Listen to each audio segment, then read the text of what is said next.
This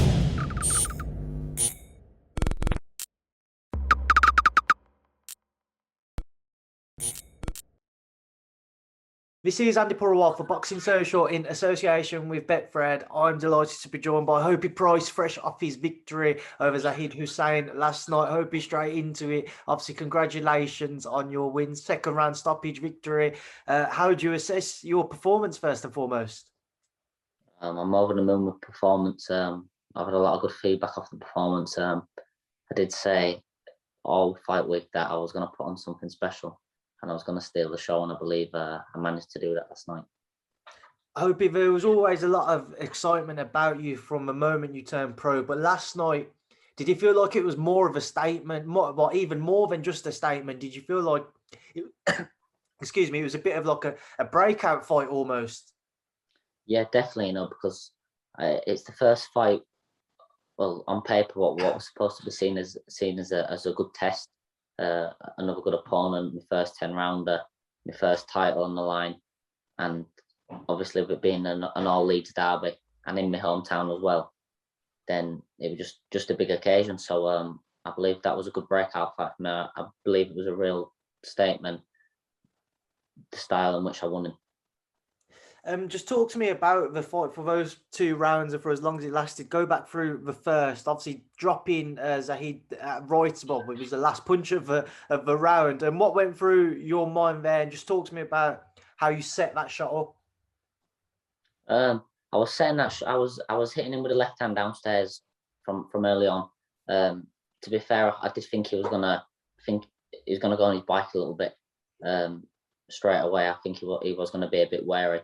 So I didn't want to rush, and I just wanted to take my time, and I was just setting him up, going downstairs, and I kept seeing him dip the same way, and I just let the right hand go at the end of the last round, and he went, and he was gone, and I didn't think he recovered after that minute.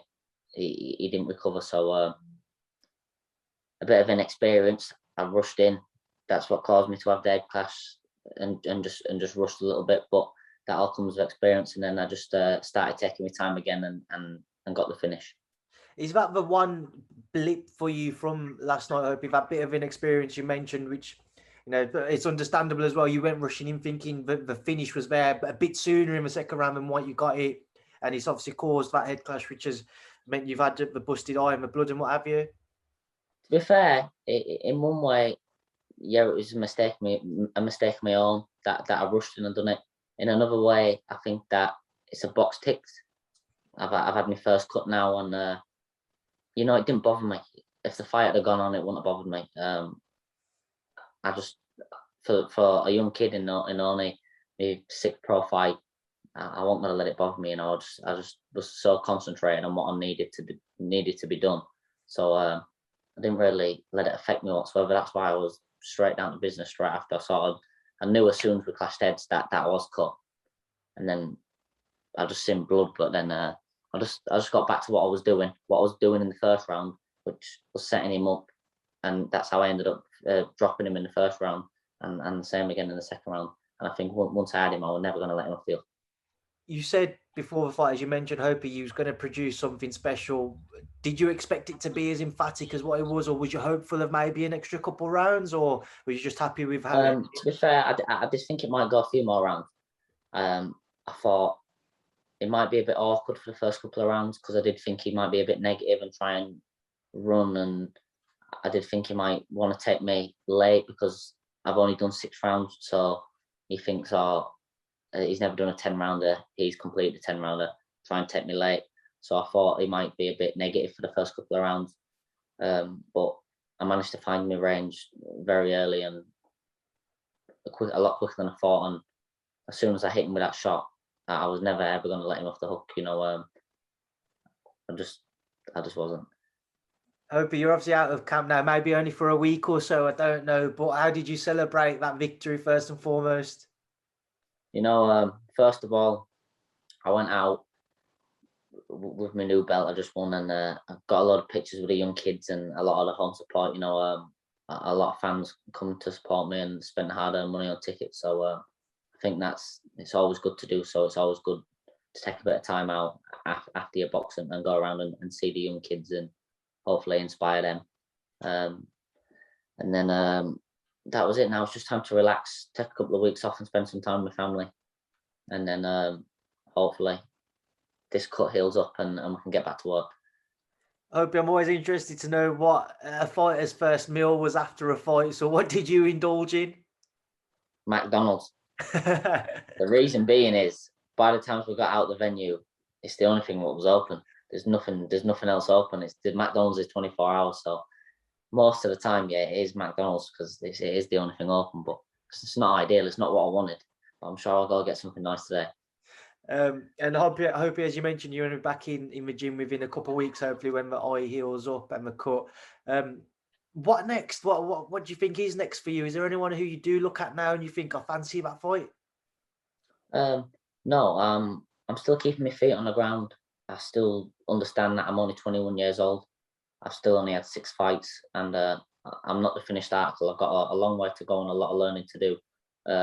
So I just get back in the gym, keep learning, keep improving, get more top quality sparring, and I want to be out again. I want to keep busy. You know, I have boxed 2 times in the past 3 weeks, but prior to that, I didn't box for 6 months. So now I want to keep busy. So I'd like to box again before the end of the year, possibly December, just before Christmas, and then have a busy 2022. Hopey, you fought on the Ruiz AJ2 card in Saudi. You fought it headingly in front of 20,000 fans, you know, amongst other fights as well. But those in particular, for somebody who's 6-0, is it a surprise to you to have had those opportunities so early on, and how great have those experiences been in particular? It was at first, you know, when I got the call for Saudi Arabia, I was buzzing. But from then on, they've all been big shows, and now I think if I didn't box on a big show, I'd probably be like, why is it not a big show? So I keep putting on the performances on the big shows, so that's why I think I keep getting on them. But last night was extra special, you know, because it's been 2 years since we've had the fans in the arena, and 20,000 in there yesterday. There might have not been 20,000 in there when I was boxing, but there was a lot of support in there for me, and a big thank you to all them who did come out and support me, and all them back at home watching. Just before I let you go, Hopey, did you stick around to watch the rest of the show? So in particular, obviously, Maxi Hughes' win versus Giovanni Straffon, and the Warrington Lara 2 fight, which was unfortunately stopped just before the third bout with the cut to Lara. Yeah, I stayed around and watched all the fights. You know, I think Maxi Hughes was a brilliant performance, well deserved as well. He's on a good run at the minute, and hopefully now he gets this big fight in America that he wants, and he can go out there. He well and truly deserves it. And the Warrington fight, yeah, it was just a bad ending, because now they're going to have to do it again, and it can't be left at that. So there's definitely going to be a third fight. I know we only saw a couple of rounds, but as everybody said, it was heating up so nicely. It was heating up. Building. What did you make of it? I thought in the first round, Josh was boxing well, and he was sticking to his boxing.